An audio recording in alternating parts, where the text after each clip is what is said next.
kumpongeza Mheshimiwa Waziri kwa hotuba nzuri ambayo imekamilika.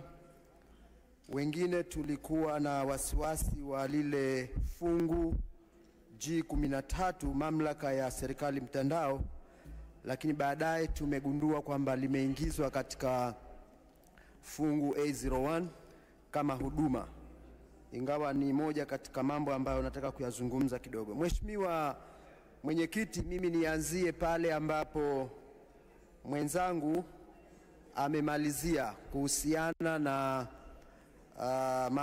mapato mazuri ambayo mamlaka zetu imekuwa ikikusanya, na kwa hiyo kusababisha shughuli nyingi zikafanyika kwa ufanisi according to tulivyoambiwa.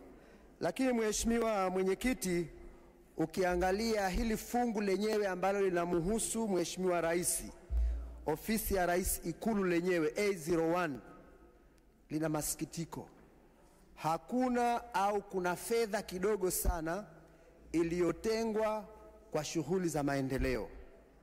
Na ni kusema kwamba unapowapa wafanyakazi wako 100% ya mshahara, halafu unawanyima fedha za kufanyia kazi, zikiwemo fedha za maendeleo na fedha za matumizi mengineyo ambayo zimejitokeza baadhi ya mafungu kwenye wizara hii, ni sawa na kuambia kwamba msifanye kazi. Sisi tunahesabu ni fedha ya umma iliyopotea.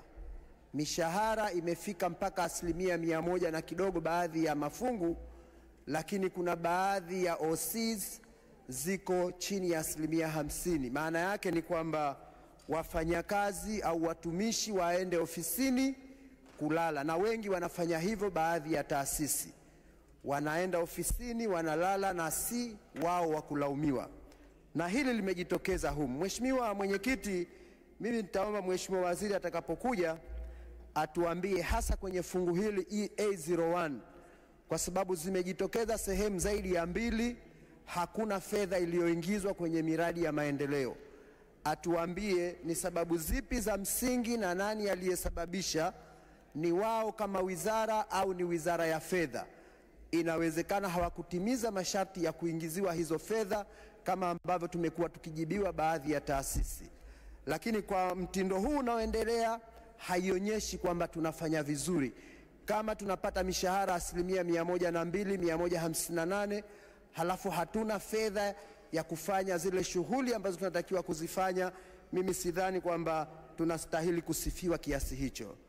Mheshimiwa Mwenyekiti, pamoja na hilo kwamba fedha zimekuwa chache, lakini zile fedha zinazopatikana matumizi yake hasa kwenye fungu hili A01 linanifanya mimi nizuie PA0101, nitie nia ya kuzuia fungu PA0101, na hasa ni kwenye fungu dogo au shughuli ambayo imepangwa mle inayohusiana na kuendeleza taswira nzuri ya Mheshimiwa Rais kwa wananchi.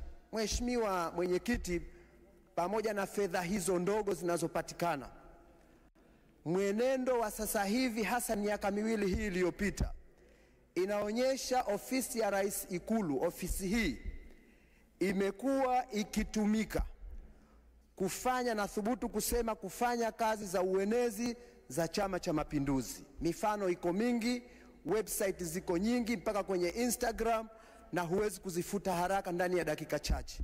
Zipo, wananchi tunaziona, wa kawaida waliosoma wa ndani na nje ya nchi wamekuwa wakihoji suala hili.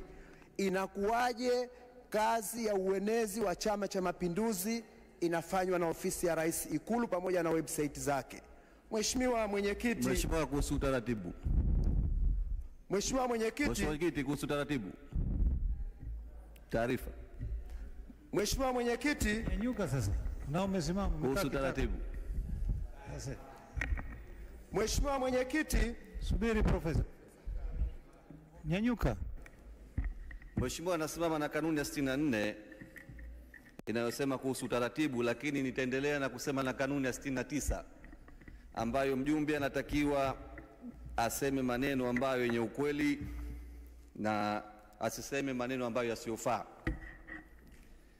Kanuni ya 69(1) baada ya kujulisha baraza juu ya tabia ya mjumbe anayeshikilia kusema mambo yasiyofaa kwa mujibu wa kanuni hizi, Spika anaweza kuamuru mjumbe huyo kukatisha hotuba yake na kukaa.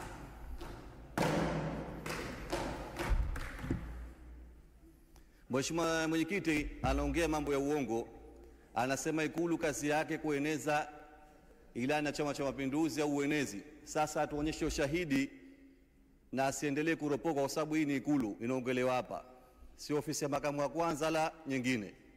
Tunaomba anachokiongea aongee kitu chenye ukweli na endelee Sawa, nimekufahamu Mheshimiwa. Nimekufahamu Mheshimiwa Waziri. Mheshimiwa Profesa, taarifa umepokea? Mheshimiwa Mwenyekiti, kwanza kabla sijapokea naomba atusomee hiyo kanuni aliyoikoti.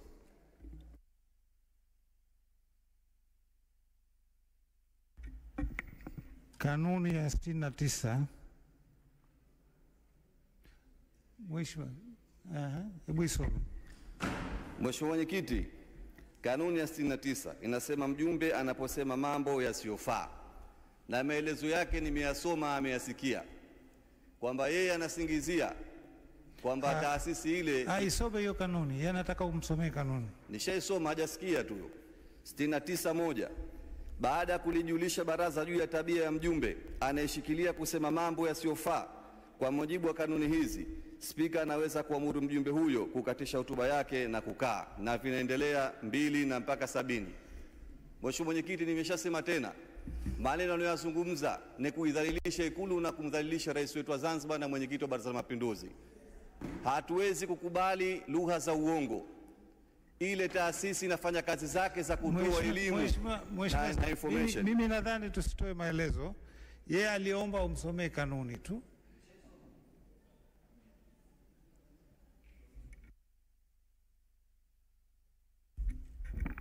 Profesa.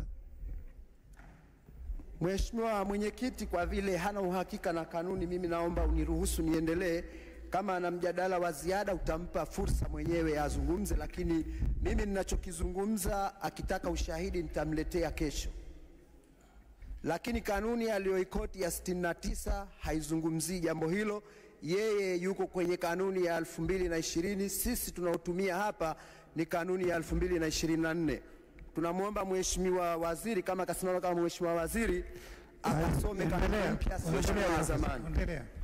Mheshimiwa Mwenyekiti, nilikuwa nazungumzia utumiaji wa ofisi ya Ikulu kama uenezi wa Chama cha Mapinduzi, wakati ofisi ya uenezi ya Chama cha Mapinduzi ipo. Serikali yetu ni ya umoja wa kitaifa, tuna vyama vingi. Tukiamua kutumia Ikulu kueneza sera na mambo ya vyama na kuwauza wagombea wetu, nadhani Ikulu ile si ya vyama, ni ya wananchi, ni ya serikali. Na hilo linanifanya nizuie fungu namba PA 0101 wakati wa kuzuia mafunzo. Mheshimiwa Profesa, utaratibu au taarifa? Taarifa. Jana mimi nadhani ungetoa taarifa. Mheshimiwa, taarifa jana na leo imechangiwa ofisi ya makamu wa kwanza hapa, imeheshimika. Na yeye anafanya uenezi ndani ya ofisi yake, tunaona kila siku na hatujasema kitu. Sasa usipoheshimu wizara hii shehe, humu ndani kikao hakitoendelea. Makamu wa kwanza anafanya sera, anazungumza mambo ya siasa ndani ya ofisi ya serikali, na tunaona ule ndio uenezi mchafu anaofanya makamu wa kwanza. Mheshimiwa Profesa. Mbona imekuja? Okay. Mheshimiwa Mwenyekiti, mimi sio makamu wa kwanza wa rais, na wala mimi sisimamii ofisi ya makamu wa kwanza wa rais. Profesa, endelea, ni taarifa tu. Nikipokea au kukataa. Kwa hivyo Mheshimiwa Mwenyekiti, mimi ni mwananchi, ni mwakilishi wa wananchi na analisimamia baraza la wawakilishi, sisimamii ofisi ya makamu wa kwanza wa rais. Endelea. Mheshimiwa Mwenyekiti, hoja ya msingi ni kwamba ofisi ya Ikulu ambayo inaidhinishiwa kupewa haya mafungu, moja ni PA 0101 ambalo naadhimia kulizuia, ni kwa sababu hii fedha haiendi kutumika vizuri au haikutumika vizuri huko tulikotoka, na ndio maana nimeamua kulizuia. Mheshimiwa Mwenyekiti, kama umeangalia kwenye mitandao ya kijamii ambayo ipo pia kwenye ofisi ya website ya Ikulu, Sasa hivi kuna hata kile kinyago ambacho kinafanya uenezi wa Chama cha Mapinduzi badala ya kumtangaza Mheshimiwa Rais. Mheshimiwa Rais ni wetu sote na sisi tunamheshimu wote, lakini sisi hatuzungumzii mgombea wa Chama cha Mapinduzi, tunazungumzia Rais wa Zanzibar na mwenyekiti wa Baraza la Mapinduzi ambaye ndiye anayetakiwa kuhudumiwa na Ikulu hii. Kwa hiyo natia nia ya kuzuia fungu hilo kwa sababu hiyo. Mheshimiwa Mwenyekiti, kwenye swala la diaspora, mwenzangu pale Mheshimiwa Baka kazungumza vizuri kwenye usajili wa hawa wenzetu wa diaspora kwenye mfumo. Lakini Mheshimiwa Mwenyekiti, mimi nilikuwa na pendekezo kwamba tusiende kwenye kusajili tu ikawa ndio imeisha.